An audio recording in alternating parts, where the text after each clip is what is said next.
If you're a wine region affected by travel restrictions and uncertainty around in-person events, then Interpreting Wine's 100-day wine brand evolution playbook was made for you.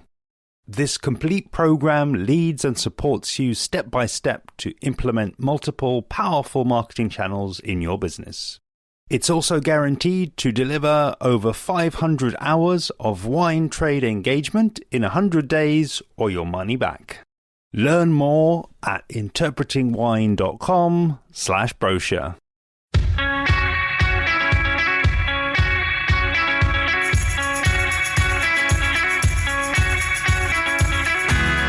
I'm Lawrence Francis, host of Interpreting Wine, the place to learn from thought leaders in the world of wine and marketing, welcoming you to the 2022 Wine Communication Series. Across these 6 episodes, I'll be exploring modern wine communication and marketing in the company of some of the world's leading wine podcasters, traveling virtually from Australia and New Zealand to North America via China. With the influence of podcasting and social audio forecast to grow yet again in 2022, get ahead of the curve with this special series to be released every fortnight between January and March 2022.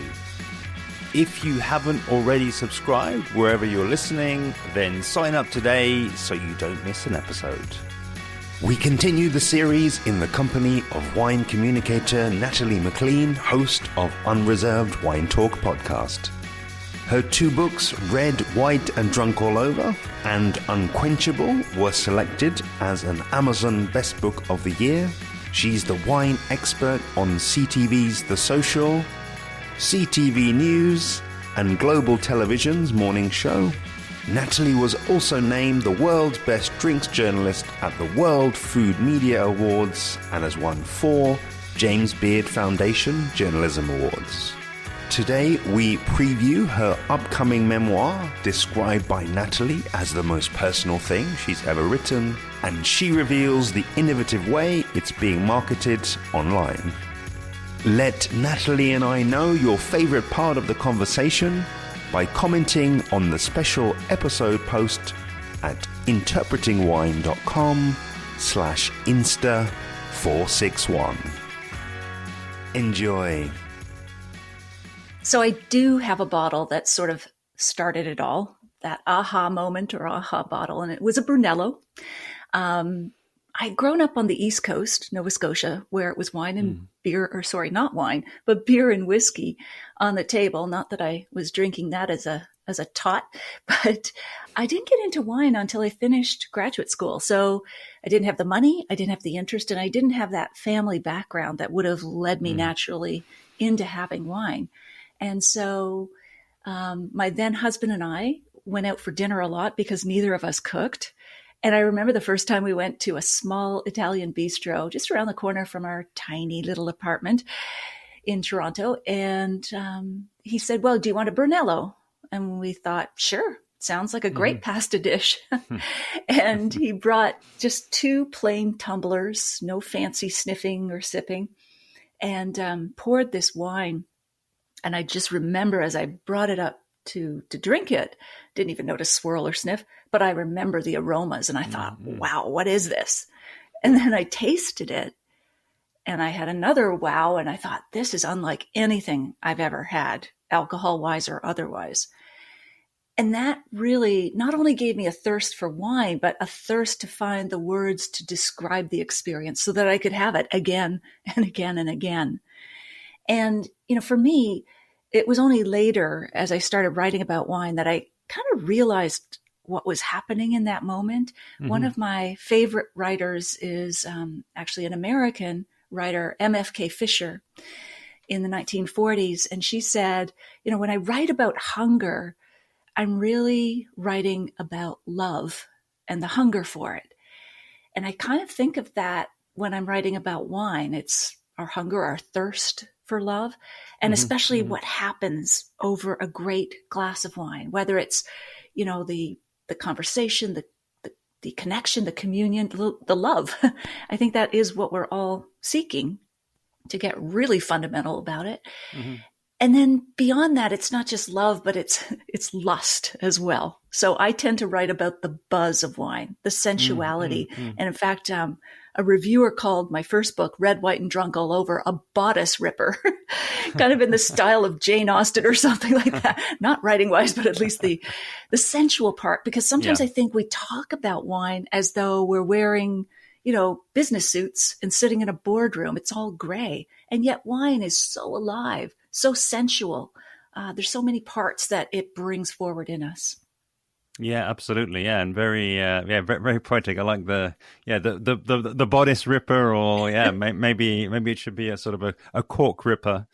Yes. And I mean, it sounds as though this experience sort of opened your eyes, kind of to that world, and then maybe I just invite you to pick up the journey. Then, how did you then sort of go deeper? I did, in both the bottle and the writing. Of course, we went back to that little bistro every week and had the same wine, the same pasta dish for a year. But then I started to explore and just realized just how diverse and wonderful the world of wine is. But, my dream was always to be a writer, but I didn't have the confidence to think I could be paid to write. But as I got deeper into wine and took a sommelier diploma and continued on that journey, wine was the hook that gave me the confidence to write. I was actually on maternity leave. I was in the world of high tech, and I pitched an article about wine on the internet. Now, you know how long ago this was, because that was news. And so back in the Paleolithic era, I think, of that. But so then that was successful. And then that just led me to cold call and pitch other editors of newspapers and magazines. And I didn't go back to tech. But what I wanted to do was really kind of in parallel tracks, improve my writing as I improved my knowledge about wine. And so I really started looking to the new journalist school of storytelling. So Truman Capote, Joan Didion, and so on. George Plimpton. So what they did is you probably know about these folks, Lawrence, but they did what they wrote about. So George Plimpton wrote a famous book about football, and he joined the team. He didn't just write about them from the bleachers. He actually did the thing so that he could go deeper into the feelings, into the experiences. And so that's kind of what I tried to do with Harvest, becoming a sommelier, and so on. I really tried to get into the experience.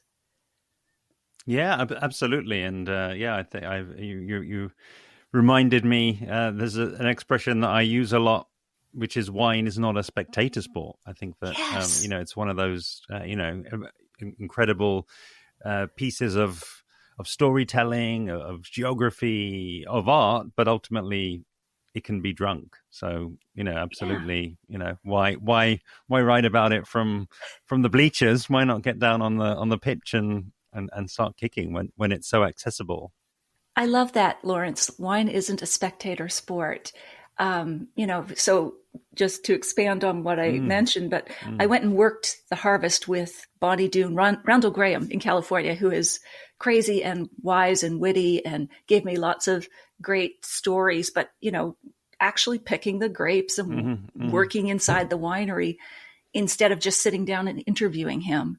And then for the sommelier chapter in the first book, I worked at a 5-diamond restaurant, fancy French restaurant, had to put on a tuxedo, the whole thing. And even though I had a sommelier diploma, I was terrified, of spilling wine or not knowing a question because, somms, as you know, are just encyclopedic in their knowledge and you're never done learning. So I thought someone's going to trip me up tonight. And they did.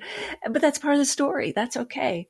And then, I worked in a couple of wine stores to talk about how to buy wine. So I was helping customers on the floor. So each one, sort of the info or the education was buried in the story. So as I say, my mother used to hide the peas in the mashed potatoes. It's a good way to learn about wine. So instead of telling you the 64 steps on how champagne is made or the difference between, the larger houses and grower champagne, let's enter the stories of the Merry Widows of Mousse, what I call them, Merry Widows of Mousse, Veuve Clicquot and Louise Pomeray and so on. Let's get into the story. And through that, let's learn about wine. And I know you'll remember more about it Yeah. because our brains are wired for story. You have a hook to hang those facts on as not just a laundry list of things you need to remember. Yeah, exactly. It's not like just studying for an exam, is it? I think that you can make that sort of deeper connection. So I'm right in thinking then that that bottle was literally incredibly life changing, and you went off on a very different path there. I did, and just to sort of zoom out a little bit. What was the sort of time period that we're talking about? Because as I say, it does seem like a really massive transition that you've gone through there. It was, because I was in high-tech marketing. I worked for a supercomputer company that was based in California, although at the time and still today I live in Canada. But I was commuting back and forth and once a quarter. And I started planning all my visits to the corporate headquarters, which is now the Google campus, on Thursdays and Fridays, so I could drive up to Sonoma and Napa and just spend the weekend learning. And that was a lot of fun. That was before my son was born. But then, of course, I went on mat leave. And I always reassure my son he's not the reason I started to drink. He didn't drive me to it. But I just had that extra time. I'd never taken vacation, A-type personality, of course. I had a year off on mat leave and just decided to dive into it. By that time, I had finished the sommelier diploma and pitched the articles, and then got into writing full time. And then just the journey went from there with 2 books with Random House, later mobile apps that I still have that scan barcodes and front labels, to the courses I teach online, and the podcast, more recent, 2018. Yeah, no, unbelievable. So, I mean, I would just, again, welcome you to, take us back through a little bit that evolution. So you've taken us up to really, I guess, writing and releasing the first book. So did the courses then come after that? And are we sort of, still sort of evolving and expanding, really, I guess, your reach and your ability and your infrastructure, really, to communicate about wine? Yeah, so the book 1 came out in 2006, Red, White, and Drunk All Over. Unquenchable was 2011. And I have a new book coming out in 2023 that we could talk about later. Sure, so I've always been interested in long form narrative. And in fact, I would say I was quite a little writing snob because in my columns, I convinced my editors I should just do long form storytelling, no wine reviews. Yeah. Like I would talk about wine, of course, in the columns, but I didn't want sidebars of wine reviews because I thought, those are the recipes of the wine world. Who cares? I mean, they're just not challenging to write. And, but I quite got over myself. And it's the subject of this new wine memoir. But it took me a while to realize that wine reviews, more people read wine reviews and recipes than they do memoirs and long form books and so on. So to be of service, which is an important part of being a wine educator, commentator, and so on, you have to value not only your work, but the work of other people, their wine reviews as well, and not just dismiss them as, that's like, in a newspaper reporting on house fires. The real action is if you're bylining on the editorial page. So as I said, I wasn't a wine snob, I was a writing snob. But it took an evolution over time to get over that and realize just how many people find wine reviews useful as consumers, as wineries. They really depend on those wine reviews to help and promote and sell their wines. And that I needed to take my own work seriously because of that, that aspect of it. I couldn't just be unidimensional on the book. So from there, it expanded into the courses and so on that I can also talk more about. Yeah, brilliant. And I think it's there's obviously lots of different directions that we could take this in. But you've mentioned the P word there, the podcast, which was I think was how we first connected with one another. And I've learned something new about you just now, which is say your love for the long form. I mean, I think we both share that, and I've explored that, and I see the medium of podcasting as a fantastic way to kind of bring that forward. So I wonder if, is that a sort of a relevant connection to make? And then, would you just sort of, again, take us through a little bit into that seam of the podcast and what's that been like for you? Absolutely. So podcasts are the long form version of books. And of course we have audio books, but it used to bother me as a writer that I didn't read physical books. My eyes get tired, they get dried out. But I read or listen to, I call it reading, but listen to hundreds of Audible books. So I'm an Audible learner, and I think more and more people are realizing just what's available to them via audio. And that's why podcasts are exploding, because people know that there's all those Audible learners out there who would prefer to get their information that way. But there's also, we're all overtaxed and busy. And as you know, you can multitask while you're listening to a podcast, whether you're walking the dog or folding laundry or whatever you're doing, in the car, everywhere. Podcasts are more easily consumed than I think any other media. I certainly can't drive and read a book, physical book. And, even videos, I love videos as a communication tool, but even they are not as powerful as podcasts, because you have to sit down, commit to watch a video. Whereas podcasts can be anywhere, anytime, any place. And that is very, very powerful.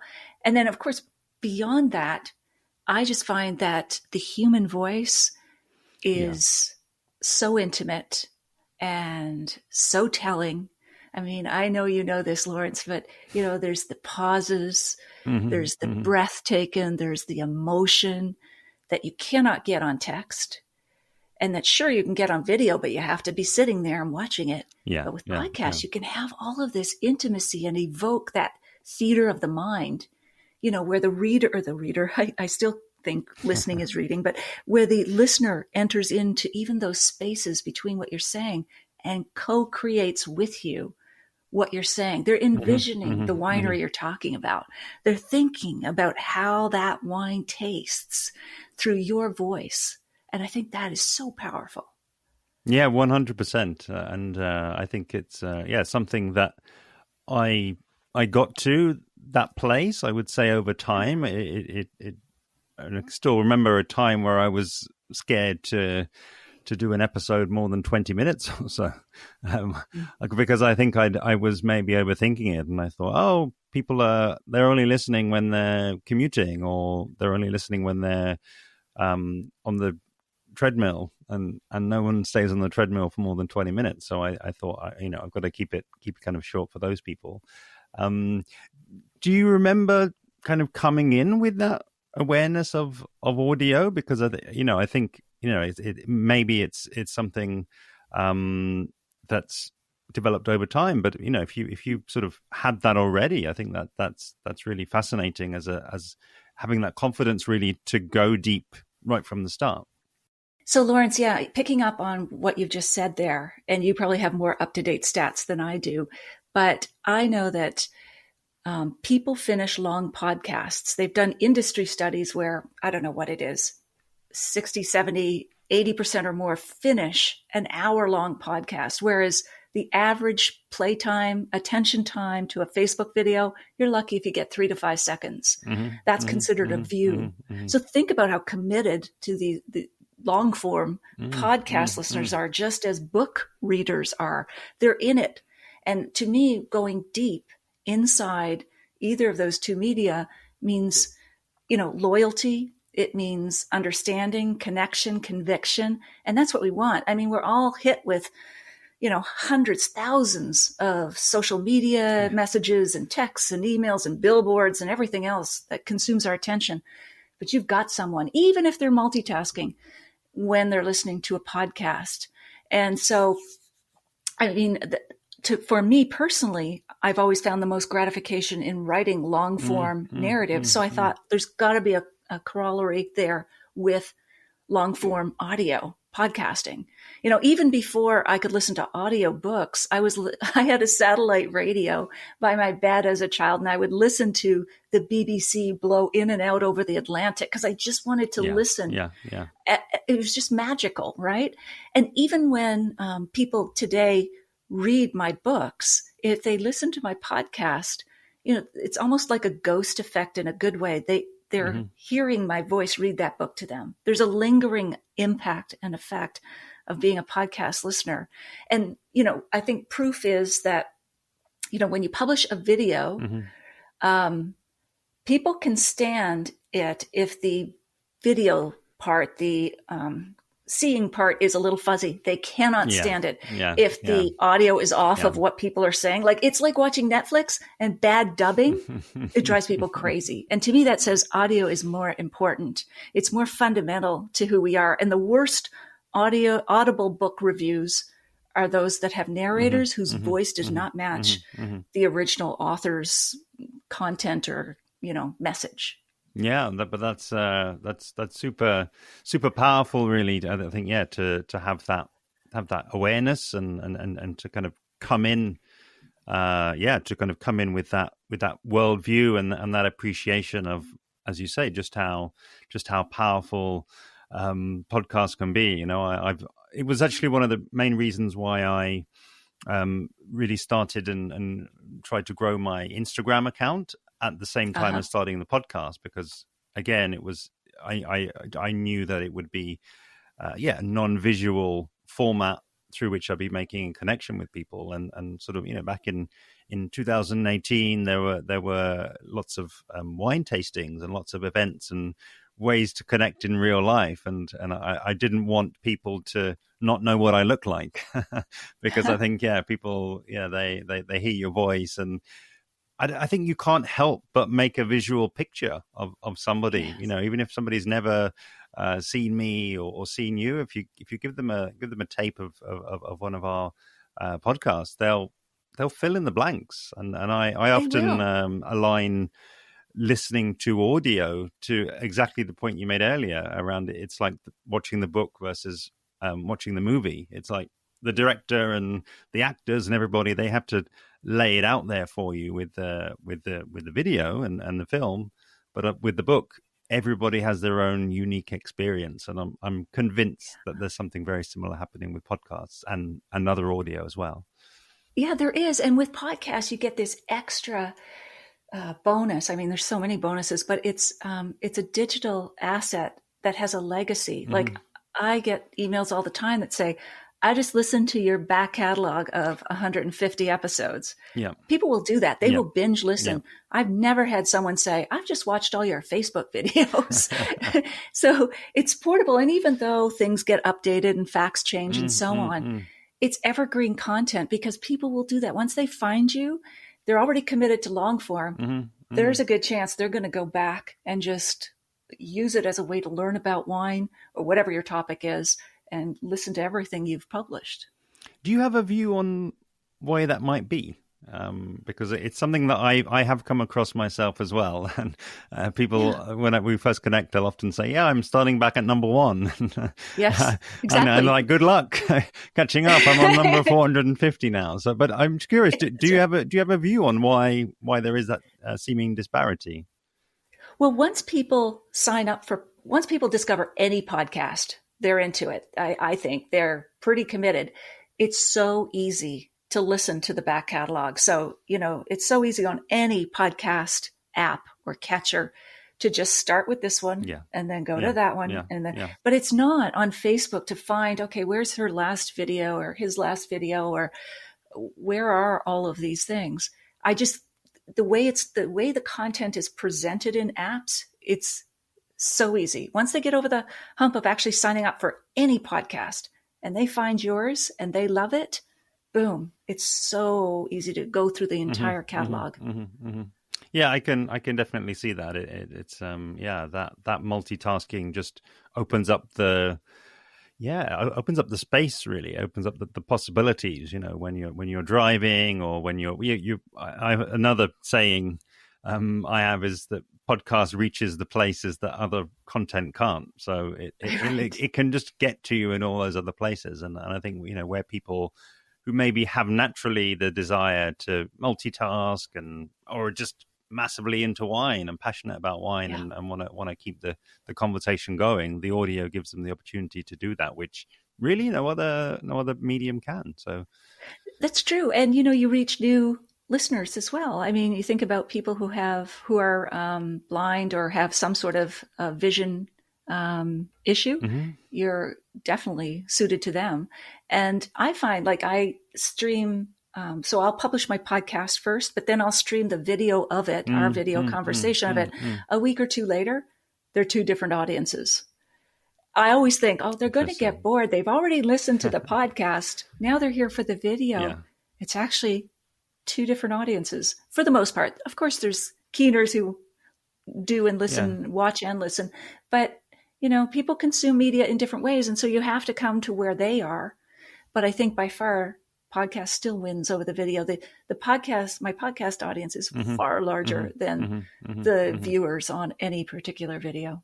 Amazing. And it may not be possible kind of for that exact reason, but do you have a sort of, are you able to sort of paint an image really, or an avatar of what your podcast listener looks like versus what your video viewer looks like? Yeah, that's a tough one. I don't know. I haven't done readership surveys recently, or at least since I started the podcast. So I'm not sure if in general my podcast audience reflects podcast listeners in general, but I do think you can reach a far broader demographic via podcasting than you can via, say, TikTok, which I'm assuming is a younger audience. But, if you're trying to reach, you have to be a little tiny bit tech savvy. So I do think lots of younger millennials and younger listen to podcasts, but I think it's not such a difficult medium to get the hang of. You're getting the older demographics as well and everything in between. So I do think it then becomes interest driven, and you're going to catch the demographics across the board if they've got that passion for wine. Yeah, 100%. I mean, just thinking back, that was one of the most fascinating things, was actually going into Spotify and pulling off the data around who listens to interpreting wine, and the two largest age groups were the younger and the older. It was really? That sort of 18 to, I think, 25 was the band, and I think 55 to 65. And they were far and away the ones that were sort of leading the path. And this That's is really again another thing around when you do something digitally, you get all of the sort of fine grained detail that you may miss. If you say put something into a magazine and you put it out there, you don't know. Has somebody seen your advert or read your article on page 63? How much have they read? Were there particular parts that they reread? All of that data is absolutely accessible from podcast providers, and you can get some really quite juicy, interesting insight into how people are consuming. Yeah, it's far more measurable. You can tell what were your best episodes, therefore the most interesting topics. As you say, you can tell where people drop off, stop listening, and then you can adjust and iterate based on that data. 100%. And I'm very, very keen really to, essentially, we've been talking at a fairly high level around podcasts and the trends and how people engage, which is, absolutely fascinating to me. But given that you're here and that you've got this, fantastic body of work behind you, I wonder if you'd sort of, lower the drone a little bit and get us down into the weeds a little bit, and maybe talk to us about some of the episodes and the experiences that really stand out from, I think, your now 3+ years of producing your podcast. Sure. So I think over time I've refined the types of guests I'm looking for, which is why I reached out to you, Lawrence, because you know how to tell stories. So I've been interviewing a lot of writers or podcasters because it 100% is about storytelling. And so at first I thought it would be mostly winemakers because they have a story to tell, but they have to know how to tell a story. It's not good enough just to say, this harvest was, I don't know, the rains came in September, et cetera, et cetera. You have to get in there, dig out your personal feelings and put that together in a compelling way that the listener is going to resonate. And even if if the listener hasn't worked a harvest, but they sure as heck know what it is to slip a disc, feel that pain, and still have to carry on or something. You've got to, as we say in writing, show not tell. So don't tell me it was a hard, difficult harvest. Tell me or show me some details that speak to that. So over time, the best episodes have been storytellers. And, among winemakers, Randall Graham, of course, Charles Back at Fairview Wines in South Africa, Thomas Belcheder in Niagara, Ontario. Thomas was a former journalist. So, it's almost like for any wine communicator, be a writer or a communicator first and a wine expert second is my best advice. And those have been the best episodes, those who focused on that. So, I think there's lots we can all learn, even if we don't want to be professional writers or podcasters, as winemakers, as sommeliers, as even just fans of consumers of wine.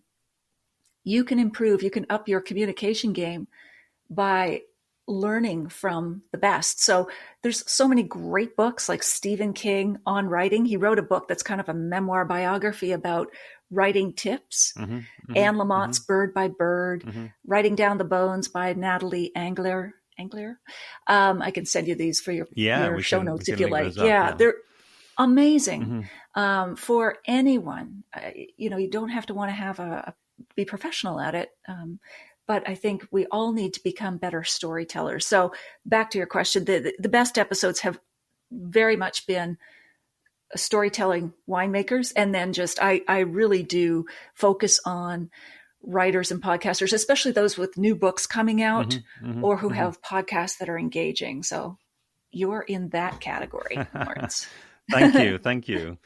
And it's I think you do or you can look back and see these the stats coming through. I mean, certainly something I did over the summer was to try to just get my arms around some of the data that was out there on my podcast, and did I think a similar thing to you. I said, okay, who were the people? And I saw I'd interviewed 170 or so winemakers.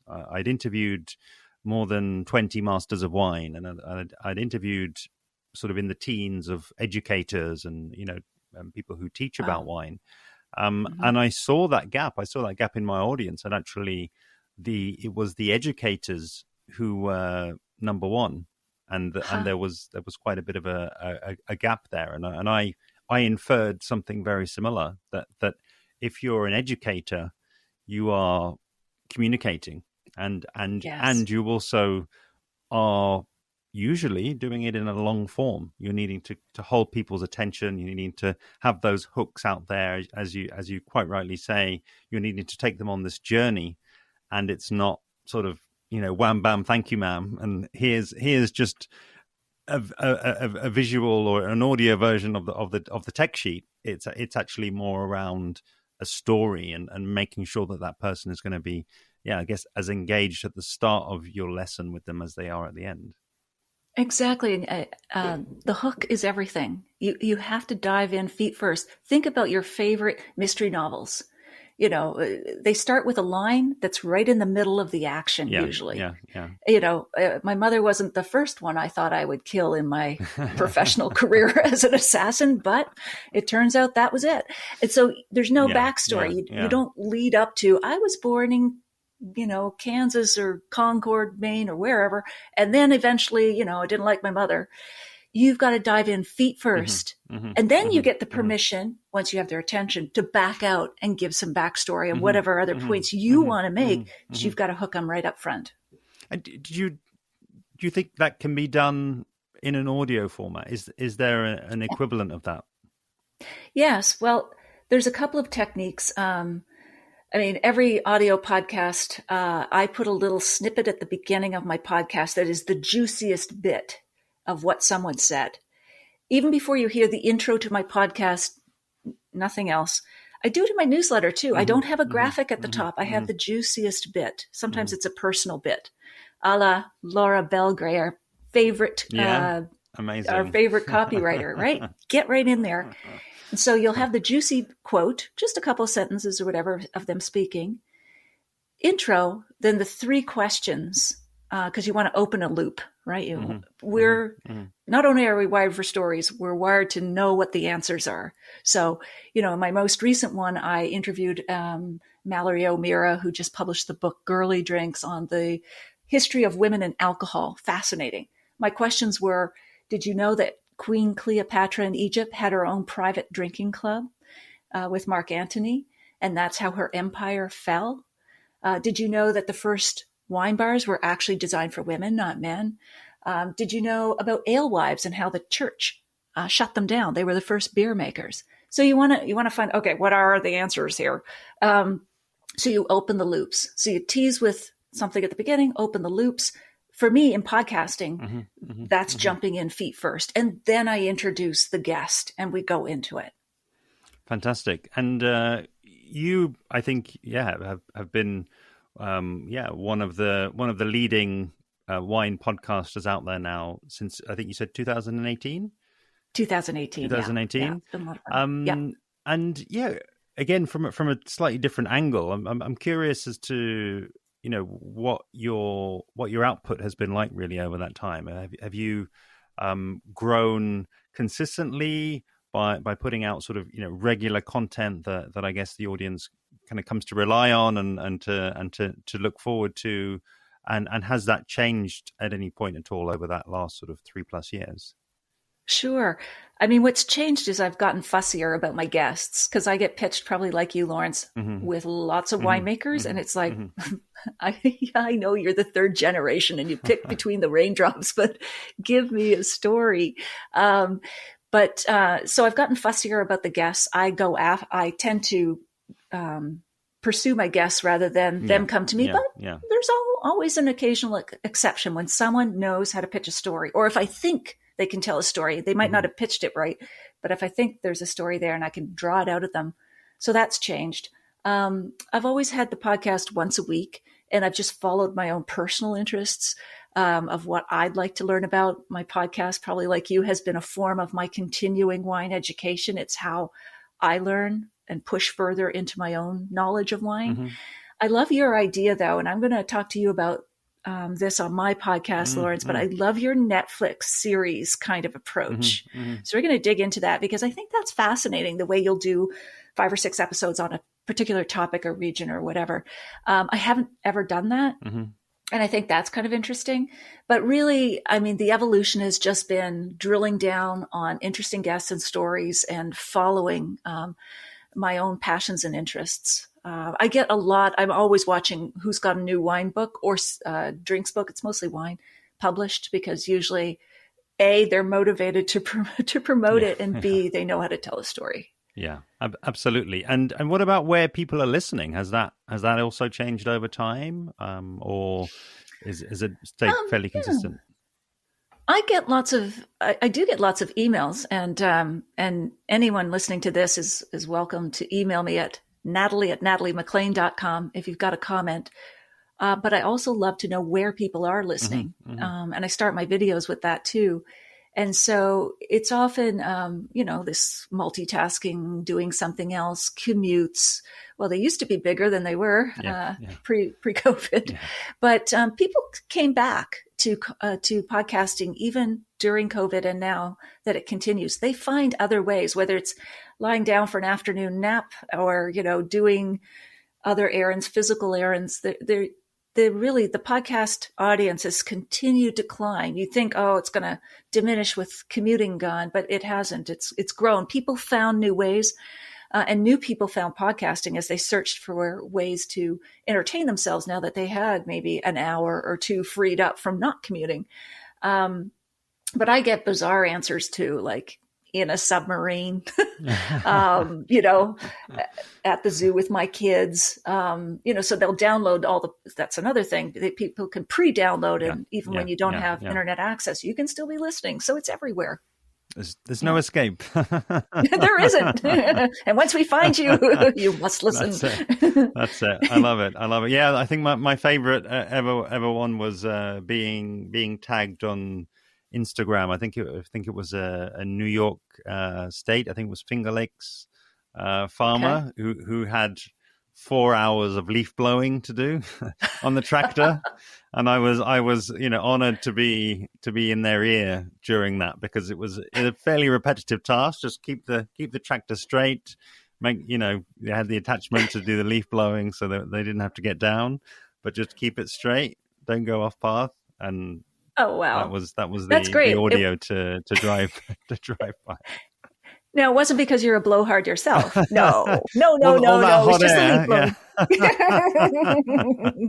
That's great. No, I love hearing those stories. It makes me visualize my listeners. I want that picture too. Absolutely. And it's I'm sure as well. Yeah, those wine regions as well. It's always struck me. Coming fairly late into wine. Wine regions for me are far and away the most beautiful anywhere in the world, really. And they cover that full sort of gamut. So I think if you're out there doing some physical labor, you've got the visual. You don't want your eyes taken away from that.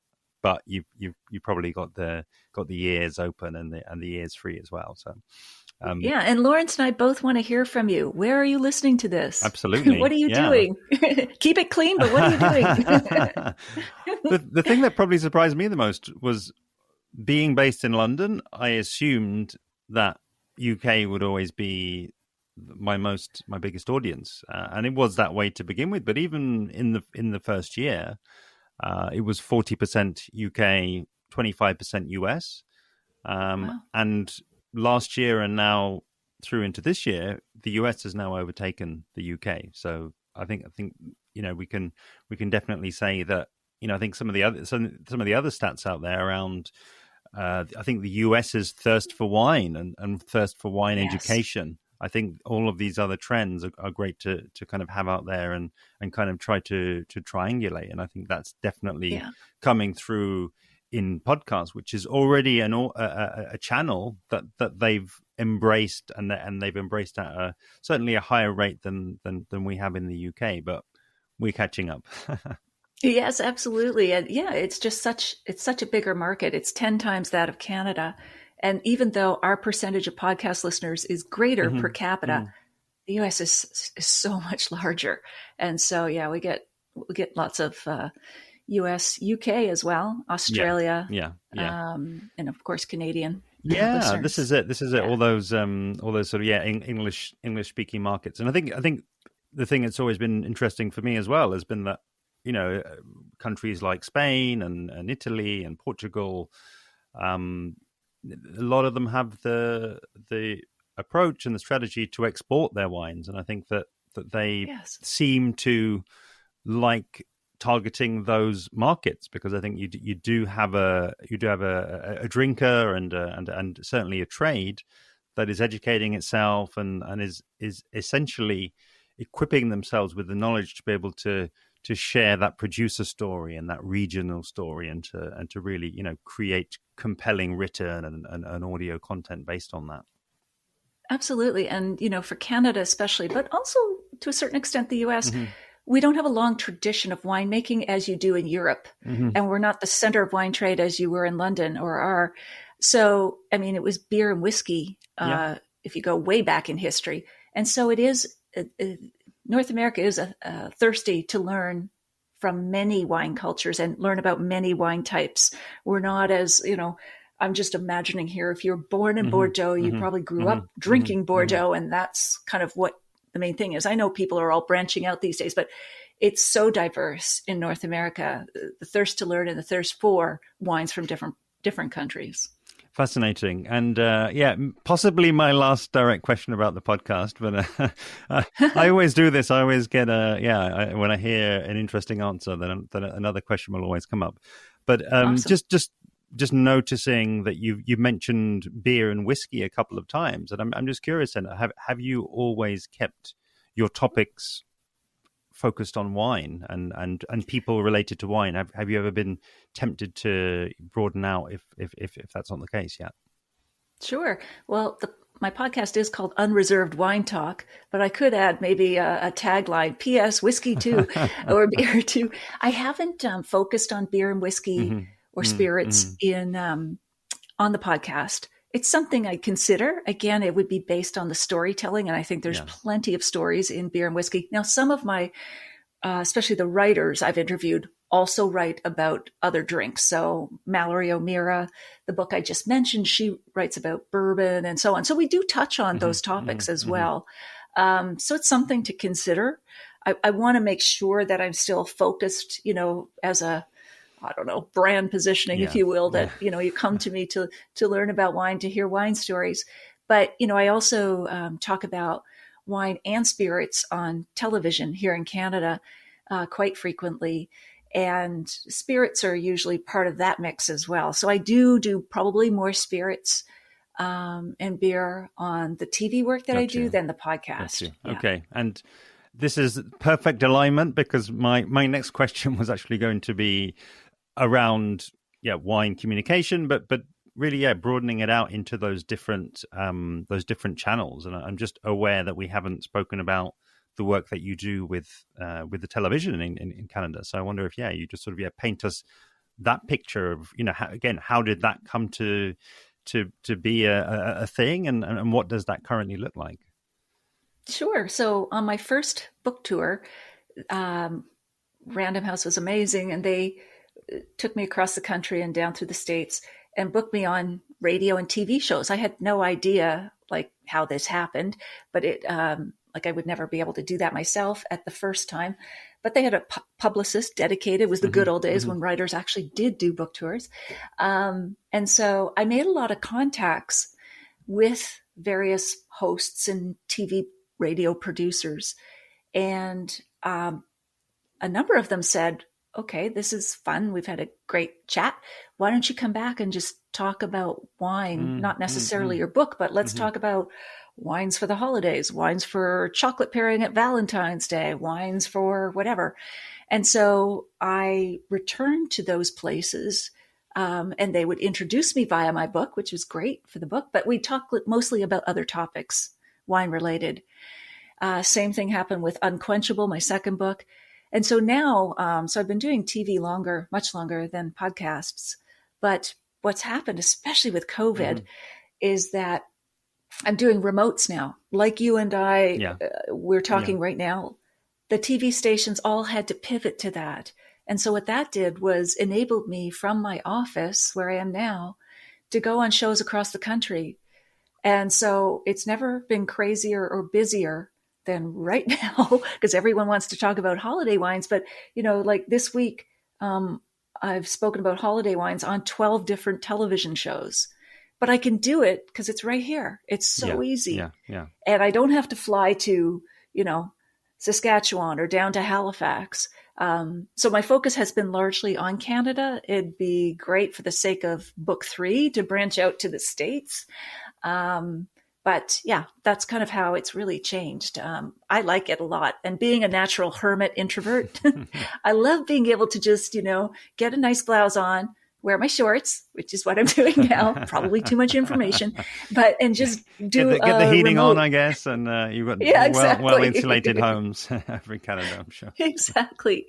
So it's just so easy, and it's opened up a new world of reaching far more wine lovers, consumers, readers, podcast listeners than I could have ever pre-COVID.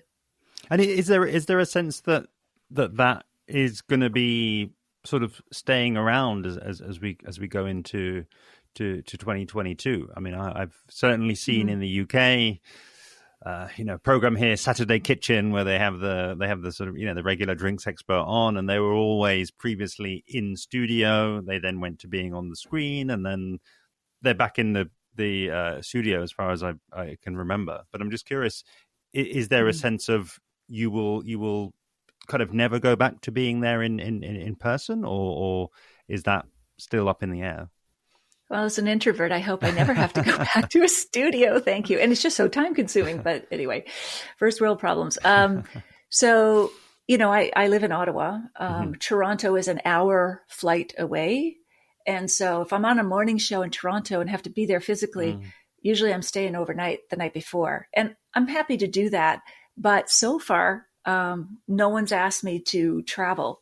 And so for shows that are even further away, it's probably not practical cost-wise or time-wise, because some of these shows that I'm doing coast to coast are 4 and 5 hours away.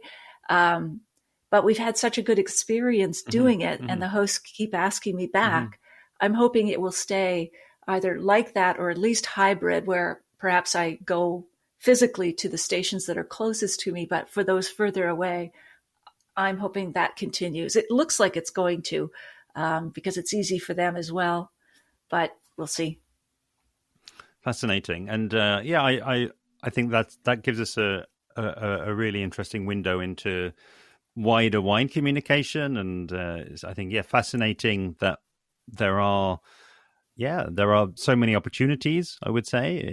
It sounds as though, I say, right the way across Canada, right the way across the States.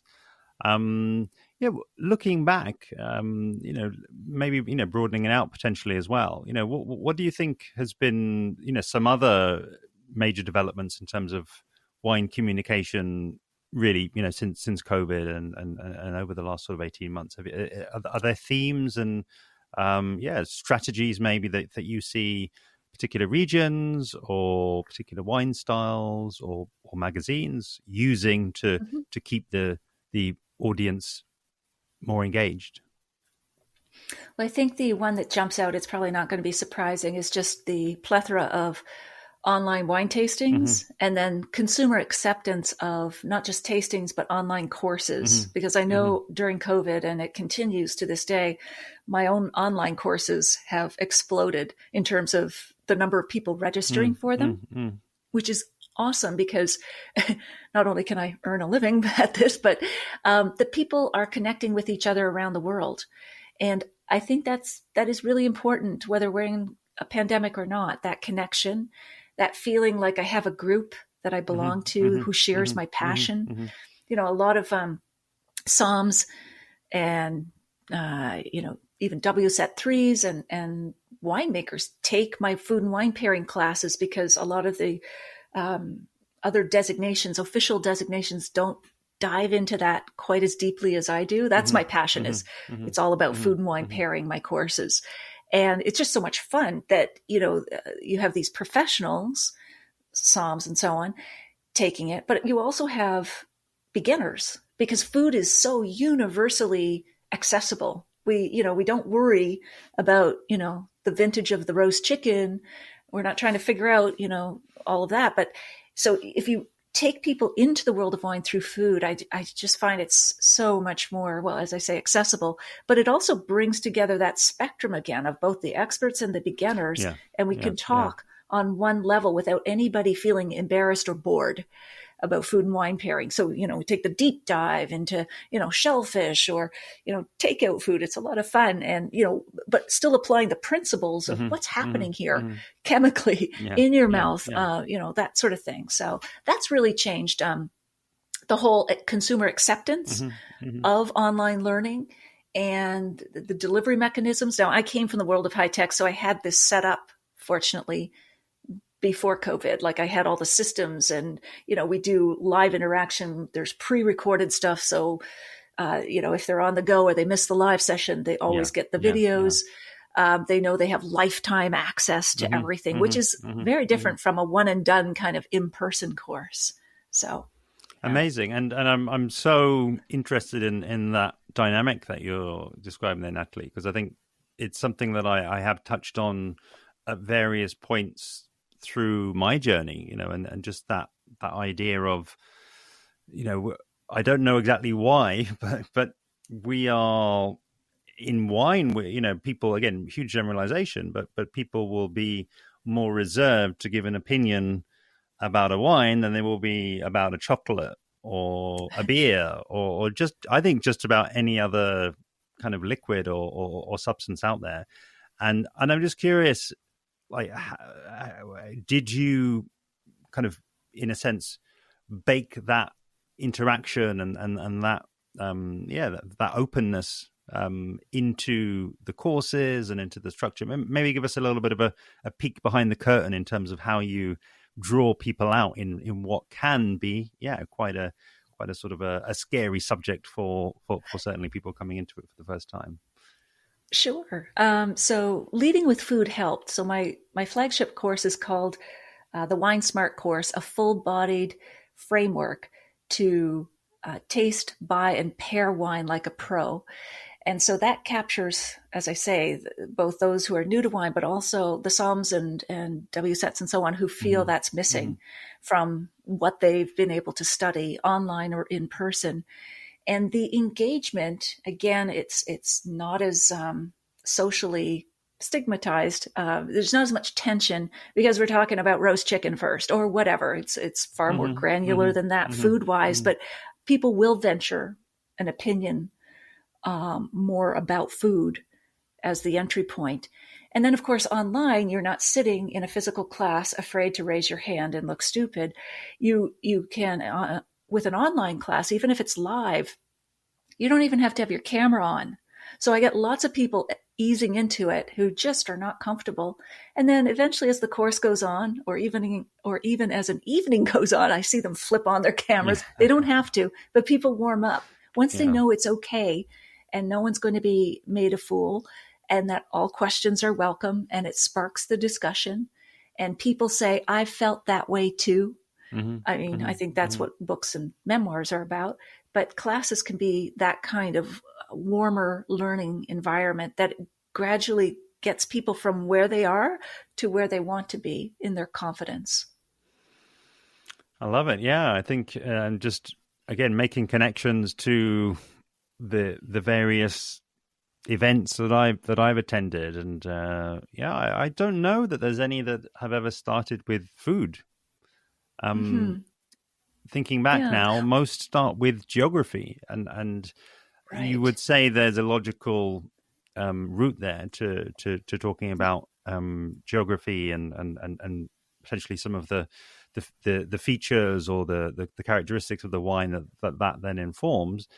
But that being said, geography is geography. You know, it's kind of, you don't really have an opinion on geography. It kind of just is. But I really think you're onto something there, and I think that your results are really showing that in terms of the food being that thing that the people feel already naturally able to talk about and able to kind of have an opinion on. And I think that sounds as though it's something that my listeners, who, you know, a lot of them are in the trade and are communicators, I think that is going to be a really strong takeaway point for them.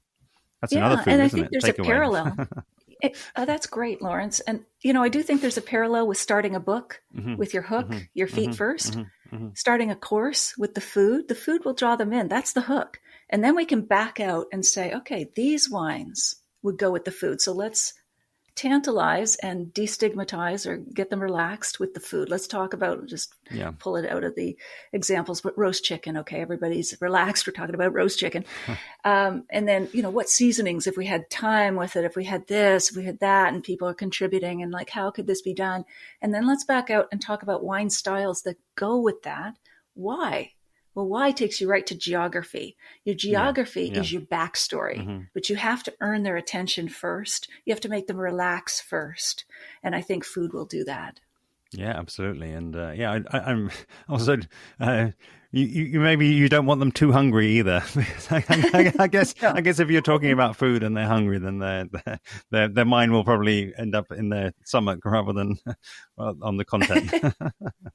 Absolutely. I invite people, though, to snack while we're doing our courses. They can have a bit of, often they actually will bring a little bit or sometimes dinner with them, so that we can be doing the pairing. So it's okay if they get hungry, as long as they stay thirsty too. I love it. Yeah, the two go together.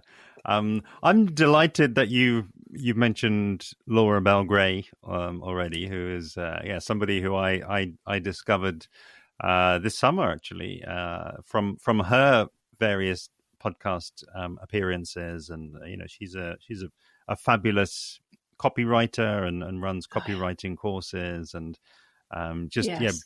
really, I think there's just so much there to learn from in a communication sense. And she is not, and I don't think has ever written directly about wine. She was No, she hasn't. very, I think, pleased to see me tagging her in an interview that I did, in which I mentioned her as an influencer for me, and she had a good laugh about that. So, Yeah, no, she's great. I've taken her Copy Cure okay, course yeah, and some others with her. She's just fabulous. As you know, she writes these fantastic emails. I'll have to tag her again. And, she talking about the most mundane hmm thing, hmm but the hmm details are hmm hmm specific. So she might be talking about losing her car keys in the parking lot. She has good wit, good humor. But what happens is the details paint a picture, hmm they resonate, and then you, as a reader of what she's saying, you say, oh, yeah, I've been in that situation or something like it where I had the same feelings. And then you follow her down. And then as she gets further down her email, she often has a pitch for what she's yeah, selling. yeah, But yeah, first, you have to get their attention yeah, before you sell. Yeah. amazing. And yeah, let us in a little bit to, I guess, who is on your podcast player or who is in your inbox. Yeah, and I think, I'd like to ask it through that lens of, who in terms of maybe that the listeners haven't come across, Mm-hmm. in terms of communication, is out there doing things and putting out content that you think actually, more people in wine could actually benefit from engaging with this. Sure. So, Lawrence, I think I heard you mention this on one of your previous podcasts. I listened to your podcast, of course, to determine Hmm that I wanted to invite hmm you onto hmm mine. But I think you two aren't a big listener of wine podcasts. Yeah, just to I keep it kind of pure and fresh. not, yeah, Yeah, influence, so I don't end up sounding like a Gary Vaynerchuk knockoff or something. exactly. So I will listen to podcasts only when I'm sort of searching for my next guest. mm, So mm, I will listen to a bunch of the guests' episodes as background research. But for my personal enjoyment, podcast listening, I have several veins. I love tech podcasts because I used to be in high tech, but also I find I want to keep up on the tech mm, trends mm, that can mm. help me with what I do in wine communication. So there's a podcast called Prof G, Okay. and it's Scott Galloway. And he has his own podcast, but he also has a podcast with Kara Swisher of the New York Times. And they'll talk mostly about high-tech trends, whether it's companies or new programs or technologies. So I've always got my ear to hear what they're saying about tech. I'm just interested, even if it doesn't apply to my business specifically. Then the other vein I have is book podcasts. hmm So I'm really binge listening to book podcasts right now for how to market a book. So I also love book podcasts that review books, but right now I'm on to marketing books, which I think is a lot like marketing wine. It's that long tail experience hmm of there's hmm thousands, hundreds, millions, I don't know, books. Same with wine. Wine's even more trickier because it changes every year, whereas a book usually stays the same once it's Yeah. published. Um, but so I'm very interested in book marketing podcasts, like Reading Glasses by Mallory O'Meara, the SHIT, no one tells you about books. So they're always going over all of these techniques and so on. And then beyond that, I love great interviewers, no matter what they do. Tim Ferriss, hmm because I'm hmm listening for how he hmm interviews hmm people, his techniques. He's one, but I'm sure you have some. Lawrence, who would be your favorite Yeah, podcasts? I mean, you've mentioned a couple of them already. I don't think I've really mentioned Tim Ferriss too much, but he's definitely. I always remember reading an article about his podcast and his format, and the fact that I think he was doing 3 hour episodes before Joe Rogan was around, for example. So I think Tim is a bit of an OG podcast guy. I tend to listen to more, as I say, Joe Rogan more on the clips. I actually tend to more look at his videos. So it actually, back to your earlier point around the audiences being different. I haven't gotten drawn into listening to Joe Rogan on my podcast. I'll tend to be a little bit more people who I can learn something from, Yes. and really, yeah, just thinking back right the way to how I even got to Laura Belgray. it was Yeah. actually one of her, I guess, colleagues and friends, a lady called Tarzan Kay, who I think is actually Oh, yes, Canadian. I've taken Yeah. courses with Tarzan. And I she's love Canadian as well, Tarzan. isn't she? And Yay, she was a yes. guest on the Future podcast. It's spelled Futur. Okay. And it's headed up by this guy called Chris Do. Okay. And he for many years led a really successful design studio called Blind, and they were doing these fantastic videos and graphics and all the cool stuff. But he's now changed his direction and now runs this business called The Future, which does online courses for creatives. So their mission is Huh. to keep creatives doing what they love doing, and to not have to go and get a job. And again, the same thing. I will with them. I'll dip into their YouTube. I'll dip into just about everything, really, right the way across the board. But the way Hmm. that they use technology, and I think he was the first person I saw at the start of COVID to be giving a class, as I sort of waved my hands, stood in front of all of these different screens in front of him. So to almost try to get that I'm in an auditorium feel. So Right. yeah, Oh, I'm definitely gonna worth have to look checking for out. him. Yeah, and Yeah, sure. Tarzan's appearance on that was had me hooked as soon as I heard her speaking, and then she mentioned Laura Bell Gray, so it all sort of Huh. everyone sort of 1 degree of separation away from one another. It is, isn't it uncanny? I was in a mastermind with Tarzan. She is Yeah, amazing. So love she's her. also aces at copywriting, and yeah, really good. Fant- We'll have to tag her. Yeah, no, fantastic. Yeah, so I think as well, I think there's something to be said. Maybe don't have to over egg the point, but just around keeping your influences open. It's my impression that I think often wine regions will look to other wine regions for their inspiration, and that may be there's a lot of sort of fast following going on, and a lot of essentially sort of trying to copy the success that others have had, which is of course totally understandable.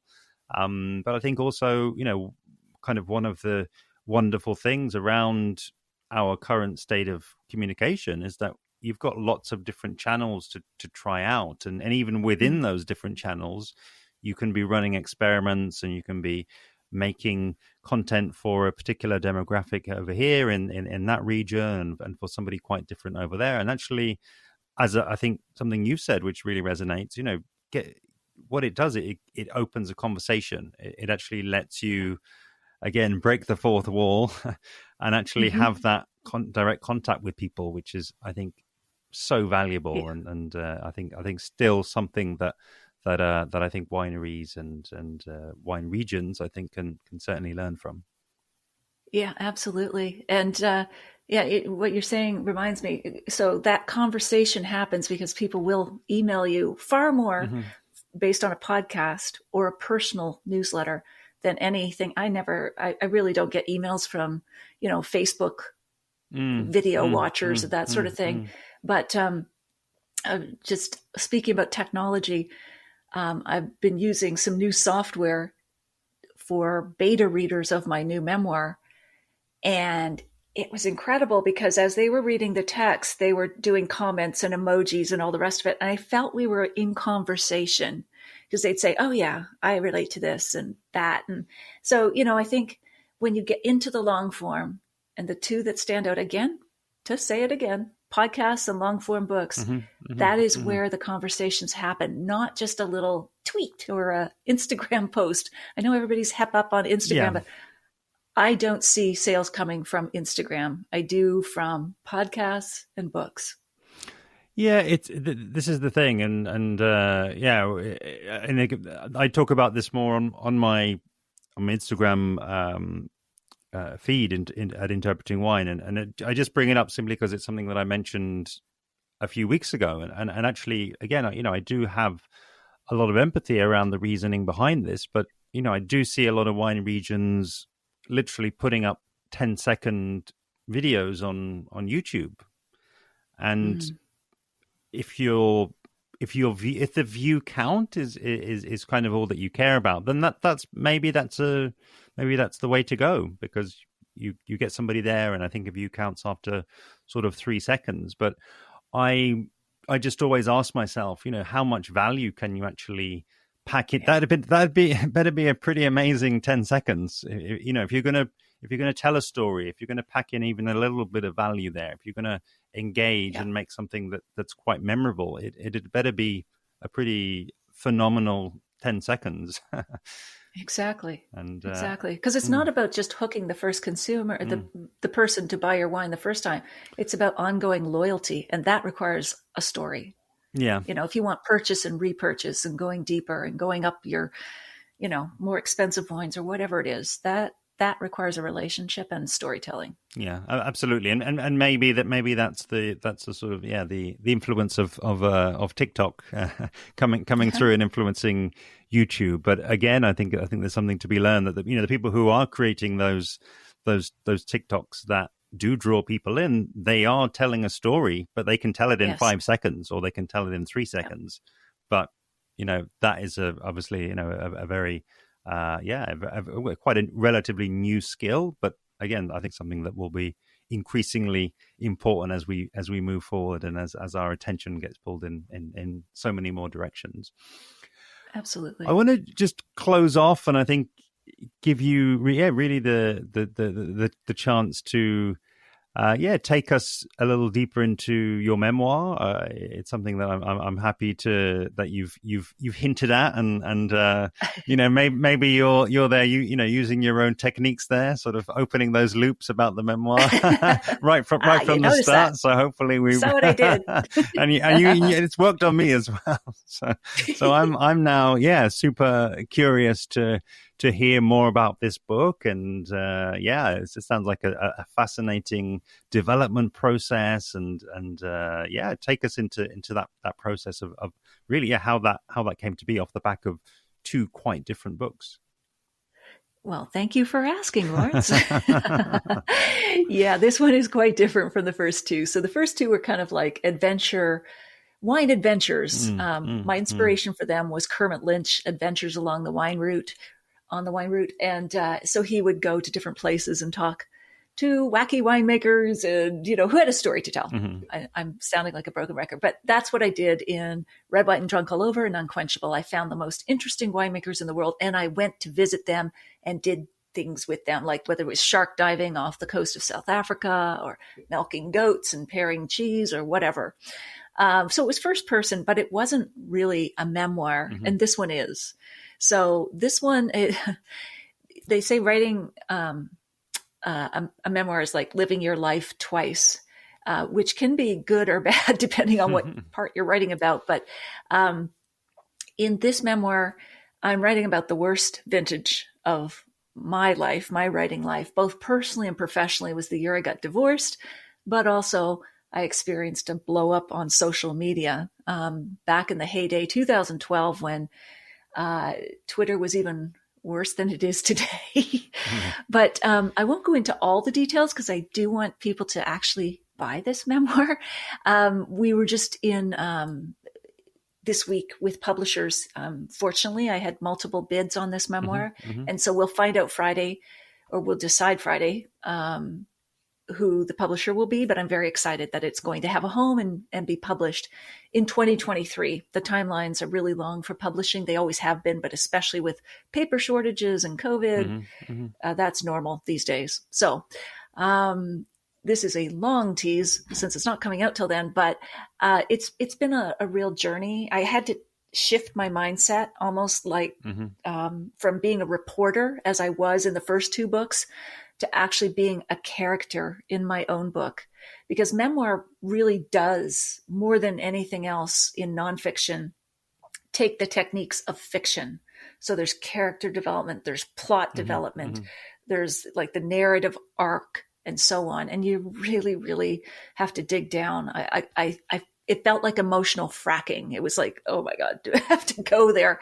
And so, but I had some great editors that I worked with through my agent. So to get into these techniques. So it's very much about the wine industry, about the misogyny that is still going on in the wine industry, and other issues and what it's like being a woman in the industry. But it's really the structure or the framework is that 1 year because it coincided. My professional and personal life kind of exploded. But now writing this memoir has helped me put it all together again in what I think is a really powerful story for other people, not just women, but people in the industry and outside of it, I hope. Of course, I have hopes for that. But, you know, it was just...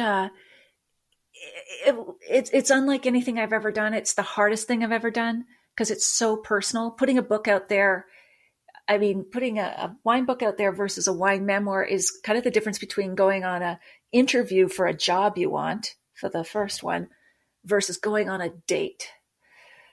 Yeah. You know, the fit is quite different.